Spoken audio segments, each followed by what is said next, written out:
성공하는 아이는 눈에 보입니다. 그리고 성공 여부는 초등학교 때 결정되는 경우가 많습니다. 안녕하세요. 반갑습니다. 초등교사 해피 이선생입니다. 오늘은 과연 어떤 아이가 성공하는지, 그리고 초등교실에서 그런 아이들은 어떤 특성을 가지고 있는지 자세하게 이야기해 보겠습니다. 그러면 지금 바로 시작하겠습니다. 출발! 평소 초등교사들끼리 모이면 주로 어떤 이야기를 할까요? 물론 다 다르겠죠. 보통 학생들, 아이들 이야기를 주로 많이 합니다. 제가 오늘 무슨 이야기를 하고 싶으냐? 정말 초등교사들은 모이면 지역, 학년, 담임 여부를 떠나서 아이들 이야기를 많이 합니다. 주로 반에서 문제 있는 아이, 다양한 학부모님들의 사례, 그리고 반에서 정말 뛰어난 아이 이야기도 합니다. 초등학교 때에는 공식적인 시험이 없습니다. 학기 초 실시하는 기초학력 진단 검사와 담임교사 재량의 단원 평가가 있을 뿐입니다. 하지만 아이들은 서로 누가 공부를 잘하는지 못하는지 대충 알고 있습니다. 그건 아이들의 추측일 뿐입니다. 누가 단원 평가를 잘 보거나 수업 중 발표를 잘하고 담임 선생님의 칭찬을 받으면 우리 반에서 미진이가 공부를 잘하는구나 라고 생각할 뿐입니다. 그런데 아이들이 중학교 2학년이 되면 본격적으로 중간고사와 기말고사를 봅니다. 이건 초등학교 때의 단원평가와는 그 성격이 완전히 다릅니다.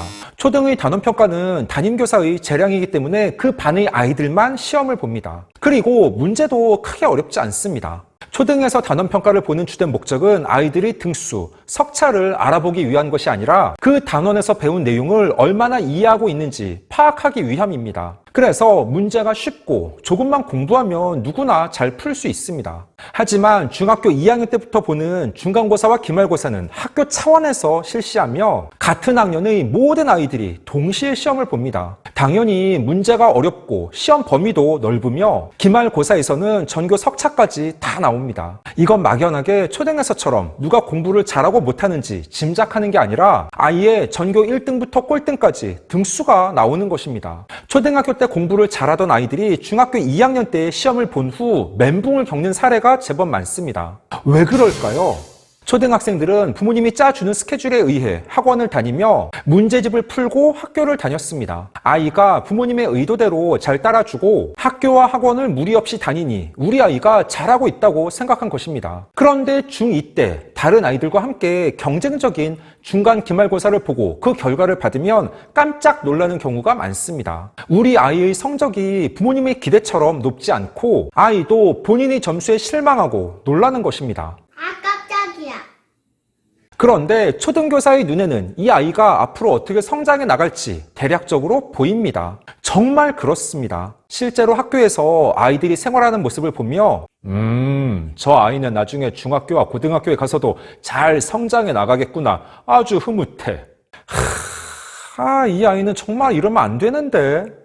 나중에 중학교에 가면 큰 문제가 생기겠어. 이런 생각들이 듭니다. 어떤 아이는 초등교실에서 생활하는 모습을 보면 너무 잘합니다. 그게 단순하게 단원평가 점수가 높고 발표를 잘한다는 의미가 아닙니다. 반대로 또 다른 어떤 아이는 너무 걱정되고 분명 저렇게 생활하면 나중에 큰 문제가 생길 거라는 점이 보입니다. 그런데 무섭게도 그 아이들이 중학교에 진학하여 나중에 소식을 듣게 되면 제 예상이 대부분 맞아떨어집니다. 저는 인근 중학교에 친분 있는 선생님들이 계십니다. 그래서 그분들에게 제가 맡았던 아이들이 어떻게 생활하는지, 학업 성적은 어떤지 종종 물어봅니다. 그러면 정말 제 예상처럼 기대가 되었던 아이들은 중학교에 진학해서도 잘 성장하고 있고 걱정했던 아이들은 소위 문제 있는 학생으로 인식되는 경우가 많습니다. 학업적으로 꾸준하게 공부를 잘하는 아이는, 정확하게 말해서 앞으로도 공부를 잘할 것 같은 아이들은 초등학교 교실에서 눈에 딱 보입니다. 그것을 저는 성공이라고 표현했는데 여기서 말하는 성공은 중학교 때의 성적을 주로 의미합니다. 물론 중학교 때 공부를 못하다가 고등학교 때 정신 차리고 공부해서 좋은 대학교에 진학할 수도 있습니다. 또는 대학교에 진학하지 않고도 얼마든지 돈을 많이 벌어서 소위 말하는 성공을 할 수 있습니다. 하지만 제가 오늘 이야기하려는 바는 초등학교 때 어떤 아이들이 중학교에 진학해서도 공부를 꾸준하게 잘하는지,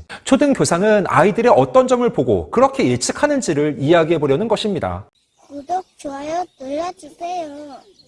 성공하는 아이들의 공통점은 크게 세 가지입니다. 첫째, 열정이 있습니다. 사실 이게 가장 중요합니다. 열정의 뜻은 어떤 일에 열렬한 애정을 가지고 열중하는 마음입니다. 영어로는 패션입니다. 학교에서 보면 어떤 일이든 아이가 열정을 가지고 임합니다. 그것이 수업 시간 공부뿐 아니라 예체능 교과도 마찬가지이고 창의적 체험활동 등을 할 때에도 항상 적극적으로 열심히 합니다. 다시 말해서 파이팅이 넘칩니다. 간혹 초등학교 때 공부는 잘하지만 소극적이고 의욕이 없는 아이들도 있습니다. 이런 아이들은 대부분 부모님이 시키는 대로 공부합니다. 그러면 당연히 지금 당장은 공부를 잘하는 것처럼 보이지만 나중에 중학교, 고등학교 공부까지 부모님이 일일이 컨트롤할 수는 없습니다. 반대로 초등학교 때 점수가 좋지 않더라도 열정적으로 열심히 하는 아이들이 있습니다. 그런 아이들은 본인이 스스로 무슨 일이든 직접 도전해서 열심히 하려는 마음을 가지고 있기 때문에 결국 중학교와 고등학교에 진학해서 빛을 발하게 됩니다. 둘째, 끈기가 있습니다. 요즘 아이들은 대부분 포기가 빠릅니다. 무슨 일이든 깊이 고민하며 끈질기게 매달리며 해결하려고 노력하지 않습니다. 조금 해보다가 안 되면 에잇! 망했다! 라고 말합니다. 정말 요즘 초등학생들은 망했다! 라는 말을 아주 많이 사용합니다. 그런데 가끔 어떤 아이들은 수학 문제를 풀거나 다른 활동을 할 때 힘들어도 포기하지 않고 끝까지 매달리는 경우가 있습니다. 이런 아이들이 나중에 성공하게 됩니다. 반대로 지금 당장 단원평가 점수가 높더라도 포기가 빠르고 끈기가 부족한 아이들이 있습니다. 조금 어려운 서술형 문제가 나오면 금방 포기합니다. 어려운 문제를 포기하고 안 풀어도 본인은 잘하는 편이거든요. 그것에 만족하며 더 노력하지 않습니다. 이런 아이들이 중고등학교에 진학하면 성적 하락이 큽니다. 왜요? 중고등학교 문제는 초등보다 훨씬 어렵습니다. 조금만 어려우면 고민하거나 끝까지 노력하지 않고 금방 포기하는 습관이 생겼기 때문에 제대로 적응하지 못하는 사례가 많습니다. 셋째, 성공하는 아이들은 긍정적인 태도를 가지고 있습니다. 학교에서 아이들을 보면 어떤 문제 상황에 직면했을 때 아이들의 반응은 크게 두 가지입니다.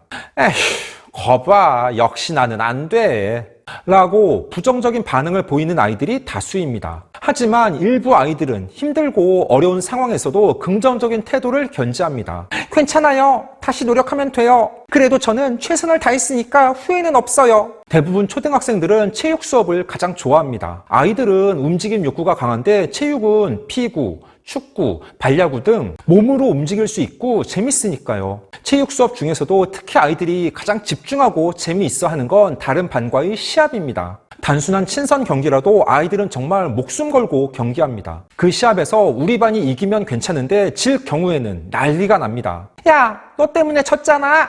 너는 다음부터는 뒤로 빠져 있어. 그런데 우리 반이 지더라도 다른 친구들을 격려해주며 파이팅하는 아이들이 있습니다. 괜찮아, 재밌게 즐겼으면 됐지. 다음에는 꼭 이기자. 당연히 어떤 일이든 평소 긍정적인 생활 태도를 가지고 있는 아이들이 학업뿐 아니라 나중에 여러 부분에서 커다란 발전이 있을 것입니다. 그리고 우리 아이가 훗날 성공하는 사람이 되기 위해서는 부모님의 관심과 노력이 중요합니다. 자주 이야기를 나누며 평소 우리 아이가 어떤 생각을 하고 학교 생활에서의 문제는 없는지, 올바른 가치관을 함양하고 바른 인성을 가진 아이로 잘 성장할 수 있도록 다양한 경험을 쌓게 해주셔야 합니다. 15초 요약!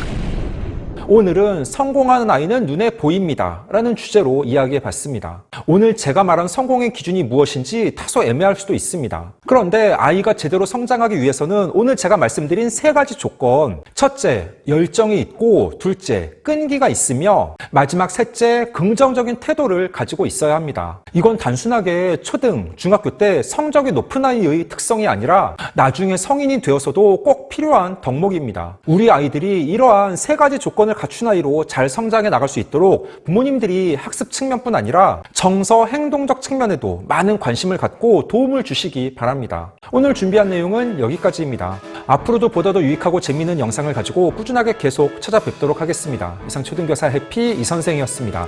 안녕.